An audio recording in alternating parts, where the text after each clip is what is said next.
श्री कृष्णा। पूर्णिमा तिथि का हिंदू धर्म में विशेष महत्व है। इसे धनदायक और संतानदायक व्रत माना गया है। जो लोग पूरी विधि विधान से पूर्णिमा का व्रत करते हैं और पूर्णिमा के दिन चंद्रमा को अर्घ देते हैं, उन पर भगवान विष्णु और माता लक्ष्मी की विशेष कृपा होती है। आइए श्रवण करते हैं पूर्णिमा व्रत कथा। द्वापर युग में एक समय की बात है कि यशोदा जी ने श्री कृष्ण से कहा, हे कृष्ण, तुम सारे संसार के उत्पन्न करता, पोषण तथा उनके संहार करता हो। आज कोई ऐसा व्रत मुझसे कहो जिसके करने से मृत्यु लोक में स्त्रियों को विधवा होने का भय ना रहे तथा यह व्रत सभी मनुष्यों की मनोकामना पूर्ण करने वाला हो। श्री कृष्ण कहने लगे, हे माते, तुमने अति सुंदर प्रश्न किया है। मैं तुमसे ऐसे ही व्रत को सविस्तार कहता हूँ।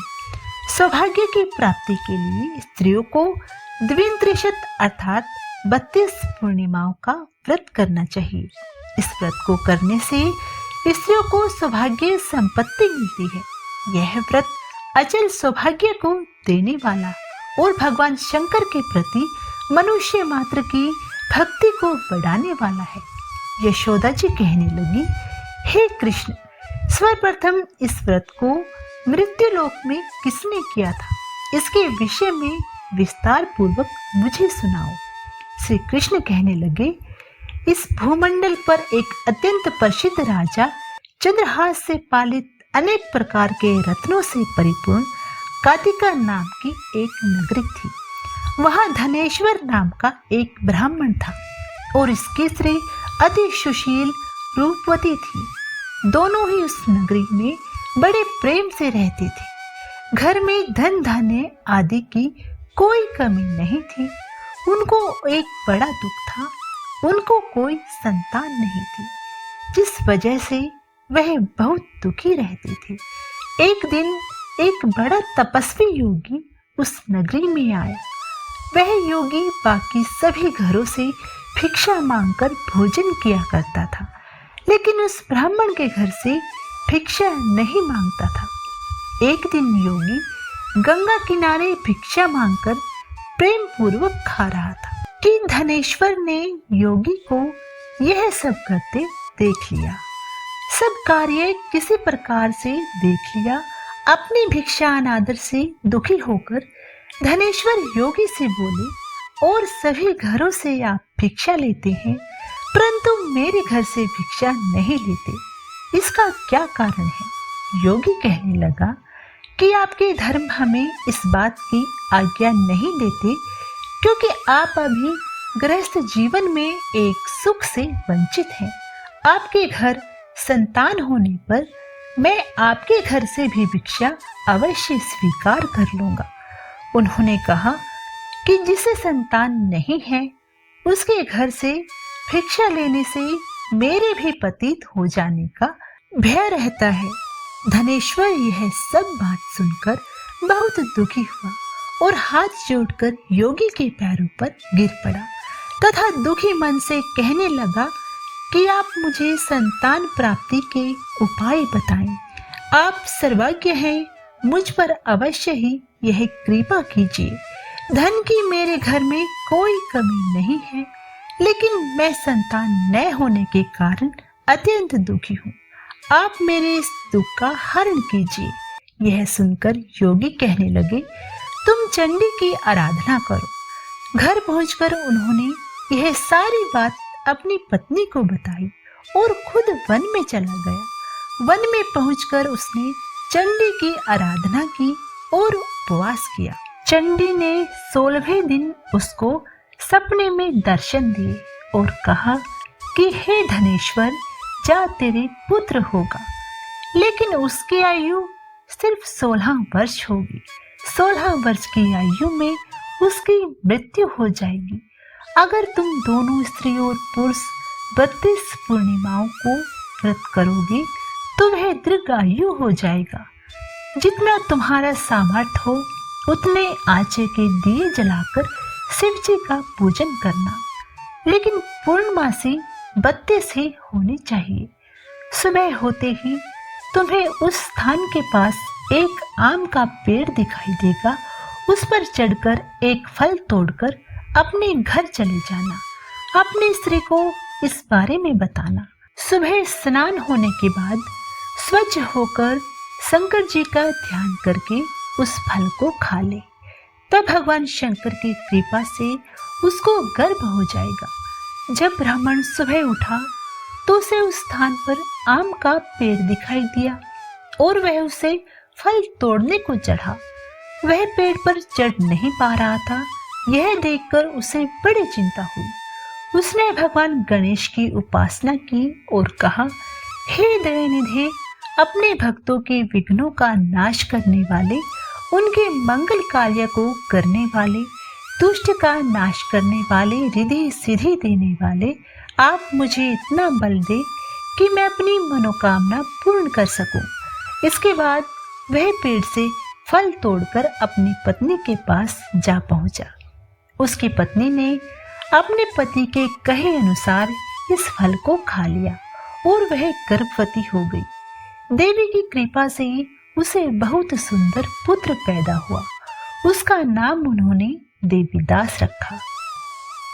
माता पिता के हर्ष और शोक के साथ वह बाल बाल बढ़ने लगा। भगवान की कृपा से बालक बहुत ही सुंदर था, सुशील और पढ़ाई लिखाई में बहुत ही निपुण था। दुर्गा जी के कथानुसार उसकी माता ने 32 पूर्णमासी का व्रत रखा। जैसे ही 16वां वर्ष लगा, दोनों पति पत्नी बहुत दुखी हुए। कहीं उनके पुत्र की मृत्यु ना हो जाए।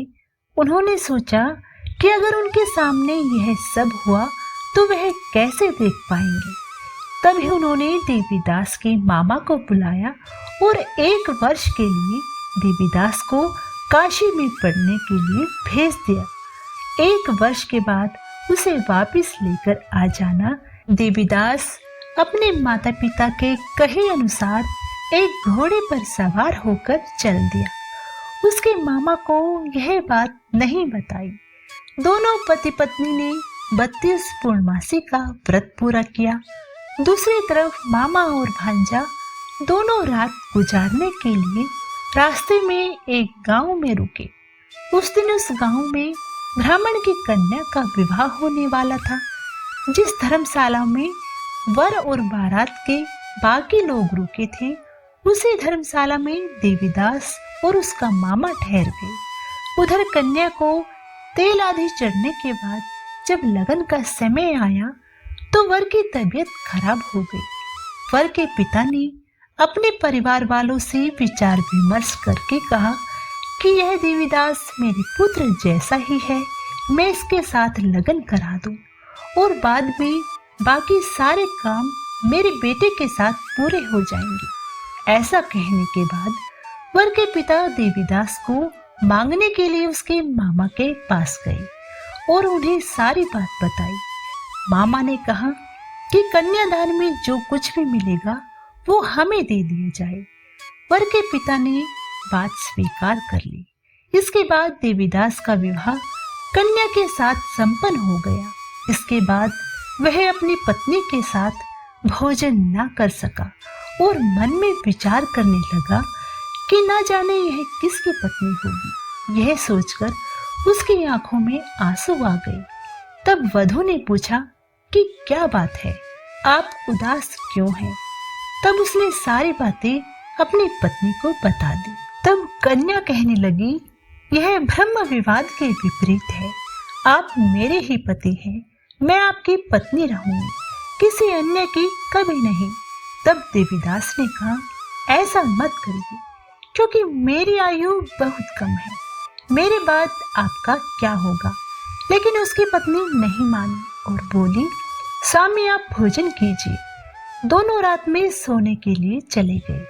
सुबह देवीदास ने पत्नी को 4 नगों से जड़ी एक अंगूठी दी और एक रुमाल दिया और बोला कि हे प्रिय, इसे लो और संकेत समझकर स्थिर चित हो जाओ।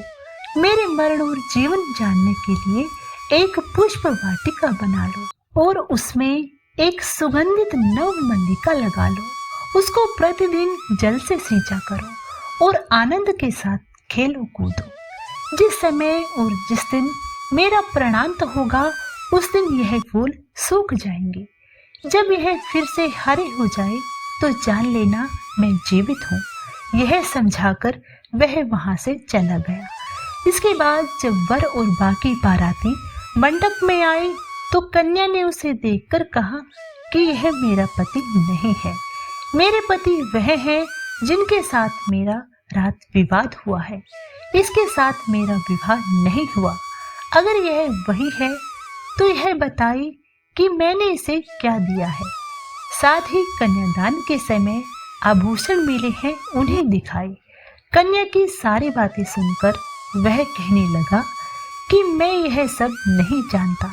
इसके बाद सारे बारात भी अपमानित होकर लौट गई। भगवान श्री कृष्ण बोले, हे माते, इस प्रकार देवीदास काशी चला गया। कुछ समय जब बीत गया तो एक सर्प उसको डसने के लिए वहां आया, लेकिन उसको डस नहीं पाया क्योंकि उसकी माता ने पहले ही 32 पूर्णिमा का व्रत पूर्ण कर लिया था। इसके बाद खुद काल वहां पहुंचा। भगवान की कृपा से तभी वहां माता पार्वती और भगवान गणेश आ गए। देवीदास को मूर्छित दशा में देखकर माता पार्वती ने भगवान शिव से प्रार्थना की कि हे महाराज, इस बालक की माता ने पहले ही 32 पूर्णिमा के व्रत कर लिए हैं, आप इनको प्राण दें। तब भगवान शिव ने माता पार्वती के कहने पर उसे प्राण दान दे दिए। उधर उसकी पत्नी उसके काल की प्रतीक्षा कर रही थी। उसकी पत्नी ने जाकर देखा कि पुष्प और पत्र दोनों ही नहीं है, तो उसको बहुत आश्चर्य हुआ। और जब उसने देखा कि पुष्प वाटिका फिर से हरी हो गई, उसको देखकर उनके ससुर बहुत प्रसन्न हुए और उसे अपने घर ले आए। वहां सारा नगर इकट्ठा हो गया और कन्या ने भी उसे पहचान लिया। देवीदास ने इसके बाद अपनी पत्नी और मामा को लेकर वहां से प्रस्थान किया। उसके ससुर ने उसे बहुत सा धन दहेज दिया। जब वह अपने घर की तरफ चल रहा था तो उसके माता पिता को लोगों ने खबर दी कि तुम्हारा पुत्र देवीदास अपनी पत्नी और मामा के साथ आ रहा है। ऐसा समाचार सुनकर पहले तो उन्हें विश्वास नहीं हुआ, लेकिन जब देवीदास आया और उसने अपने माता पिता के चरण छुए तो देवीदास के माता पिता ने उसका माथा चूमा और दोनों को अपने सीने से लगा लिया। दोनों के आने की खुशी में धनेश्वर ने बहुत सारा धन दान दक्षिणा ब्राह्मणों को बांटी। श्री कृष्ण जी कहने लगे कि इस तरह धनेश्वर को 32 पूर्णिमाओं के व्रत के प्रभाव से संतान प्राप्त हुई। जो स्त्रियां इस व्रत को करती हैं वह जन्म जन्मांतरों तक वैधव्य का दुख नहीं भोगती और सदैव सौभाग्यवती रहती हैं। यह मेरा वचन है। यह व्रत संतान देने वाला और सभी मनोकामनाओं को पूर्ण करने वाला है। आपको ये कथा कैसी लगी कमेंट बॉक्स में जरूर बताएं और हमारे चैनल धार्मिक डे को सब्सक्राइब करना ना भूलें।